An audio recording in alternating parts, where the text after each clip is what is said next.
بسم اللہ الرحمن الرحیم۔ سورہ نبا کی آیت نمبر 31 سے لے کے 37 تک ہم نے ترجمہ پڑھ لیا ہے، ہم نے لغوی صرفی تحقیق پڑھ لی ہے، ہم نے اس کی ترکیب کر لی ہے۔ آج کے سبق کے اندر انہی آیات کی تفسیر پڑھیں گے۔ آیات دیکھ لیں۔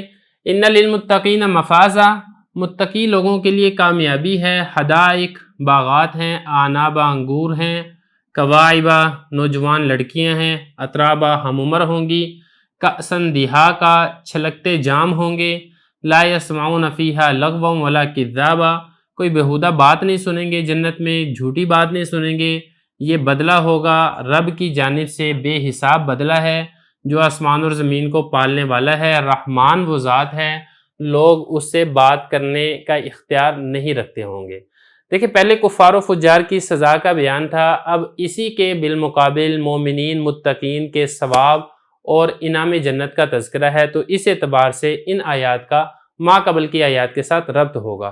تو پہلی آیت دیکھیں، ان للمتقین مفازا، متقی لوگوں کے لیے کامیابی ہے۔ متقی یعنی پرہیزگار لوگ، جو دنیا کے اندر رہتے ہوئے اللہ تعالیٰ کی حرام کردہ چیزوں سے پرہیز کرتے تھے، اللہ کی نافرمانی سے بچتے تھے اور اللہ تعالیٰ کے احکامات کے اوپر عمل کرتے تھے۔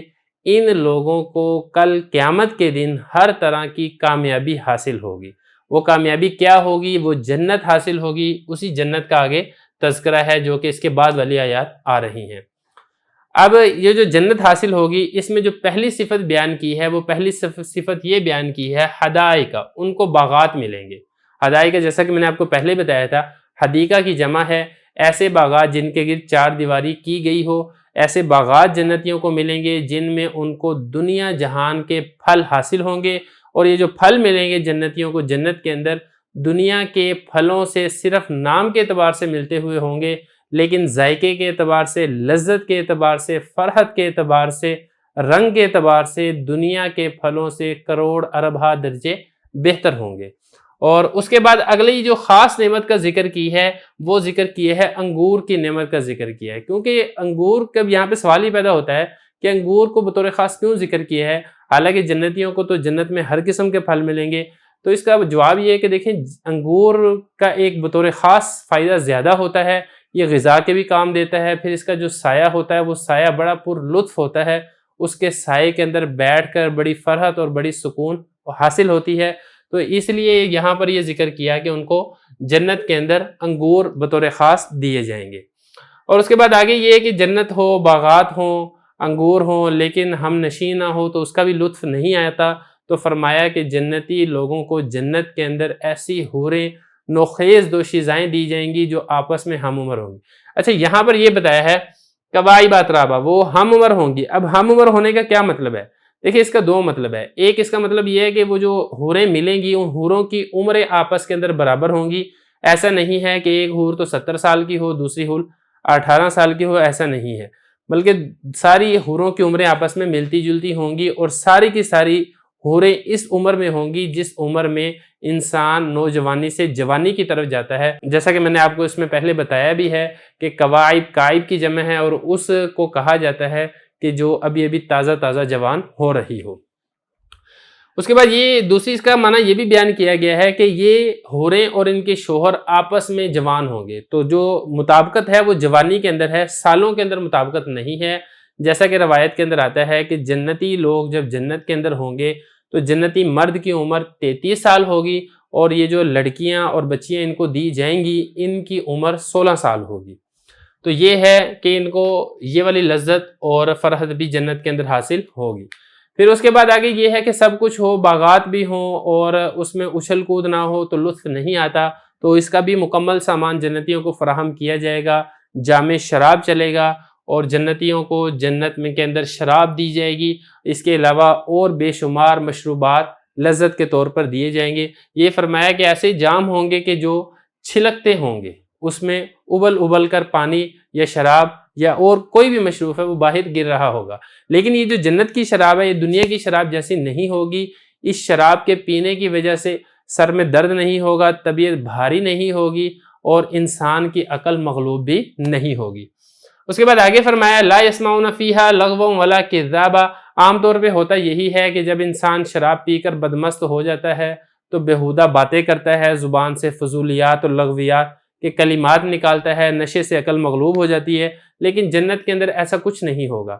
ہر طرح کی بھرپور شراب میسر ہوگی، وہ دنیا کی شرابوں والی ناپاکی اور نجاست اور گندگی سے پاک ہوگی، اور پھر اس سے بے ہوشی نہیں ہوگی، سر میں درد نہیں ہوگا، مار پیٹ نہیں ہوگی، بیہودہ بکواس نہیں ہوگی، گالی گلوچ نہیں ہوگی، جھوٹ نہیں ہوگا، کیونکہ یہ چیزیں ایسی ہوتی ہیں جو سارا فرحت اور سارا جو ایک مزہ ہوتا ہے اس کو خراب کر دیتی ہیں۔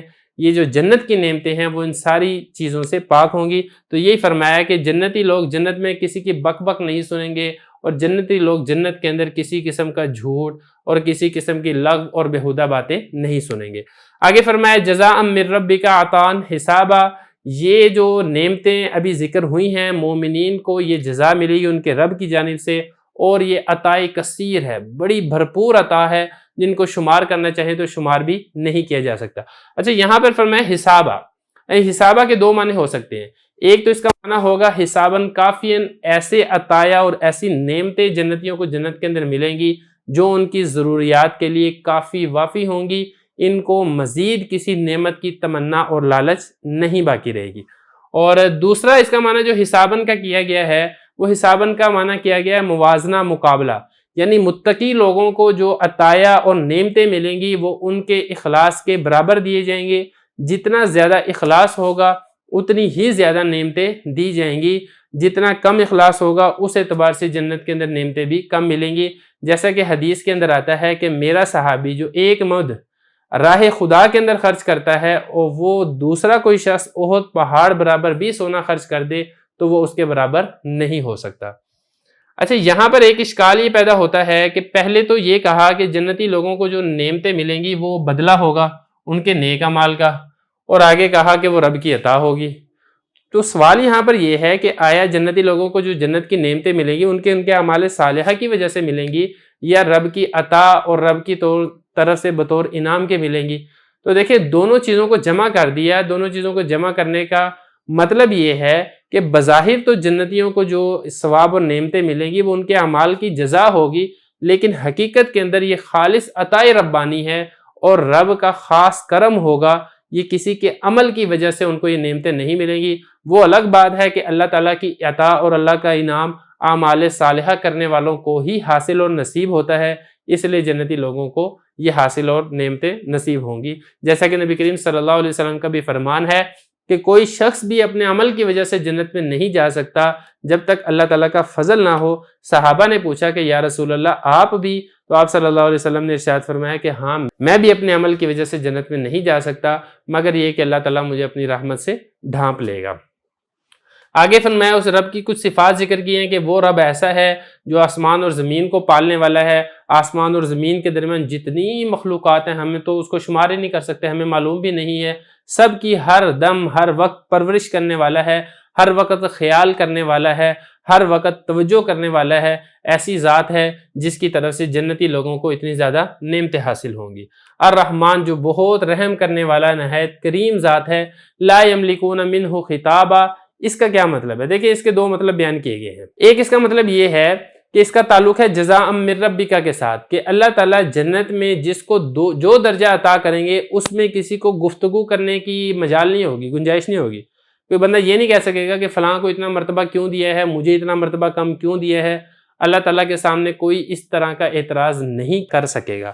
دوسرا اس کا مطلب یہ ہے لا یملکون منہ خطابا، کہ میدان محشر میں کسی کو بھی بغیر اجازت اللہ تعالیٰ سے خطاب کرنے کا اختیار نہیں ہوگا، اور جب اللہ تعالیٰ کی جانب سے اجازت ہوگی، جس کو اجازت ہوگی صرف وہی اللہ تعالیٰ کے ساتھ خطاب کر سکے گا، جس کو اجازت نہیں ہوگی وہ اللہ تعالیٰ کے ساتھ بات نہیں کر سکے گا۔